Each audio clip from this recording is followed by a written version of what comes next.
ஆப்பிரிக்க மாடல், ஐரோப்பா மாடல். இவரு ட்ரம்பே இவரை பார்த்து தான் வந்து ஆட்சி பண்றாருங்கிற முதலமைச்சர் ஸ்டாலின ஒரு சாதாரண கடைநிலை தொண்டன் சொந்த தொகுதியில தோற்கடிச்சாங்க. அப்ப எனக்கு ஐரோப்பா மாடல் முதலமைச்சரா? ஜெயலலிதா தோற்கலையா? உங்க கட்சியின் தலைவி ஜெயலலிதா பர்கூர்ல 96ல தோற்றாங்களா தோற்கலையா?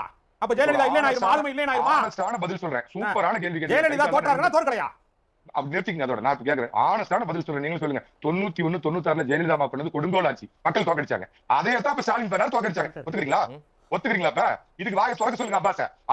காமராஜர் தோற்கடிச்சாரு, பேரறிஞர் அண்ணா தோற்கடிச்சாரு. அவங்க என்ன கொடுங்கோல் ஆட்சி நடத்தி தோற்றாங்க அவங்க? கொடுங்கோல் ஆட்சியில தோற்றாங்க அவங்க? அண்ணா திமுக ஆமா முதல்ல ஆட்சிக்கு வந்தாங்க 43 வயசுல என்ன தெரியாம சசிகலாவோட சேர்ந்து ஆட்டம் போட்டாங்க, மக்கள் தோற்கடிச்சாங்க.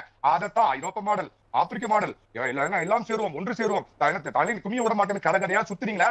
அந்த கொடுங்கோல் ஆட்சிக்கு தான் ஸ்டாலின் தோற்கடிச்சாங்க. ஒத்துக்கிறீங்களா இல்லையா? இதுக்கு பதில் சொல்லுங்க. 2026க்கு அப்புறம் இந்த திராவிட கட்சிகள் சொல்ற ரெண்டு பேர்த்தையுமே மக்கள் வெளியே அனுப்பிச்சிட்டாங்க. நம்பர் 1 தமிழ்நாட்டுல விஜய் சென்ட்ரிக் தான் இனிமேல். இன்னைக்கு மக்கள் தீர்ப்பு கொடுத்திருக்காங்க. It is a people mandate. நீங்க ஏத்துக்கணும் சார். ஒண்ணு சார், விஜய் தான் இனிமேல் நம்பர் 1. நம்பர் 2, இன்னைக்கு அதிமுக வந்து அதுக்கு போராடிட்டு இருக்குது. உள்ளாட்சி தேர்தல் வரைக்கும் இங்க வெடிக்கிற பூகம்பமும் கலகமும் திமுகவிலையும் வெடிக்கும். இந்த ரெண்டு கட்சியும் தன்னை நிலைநிறுத்திக்குள்ள போராடும்.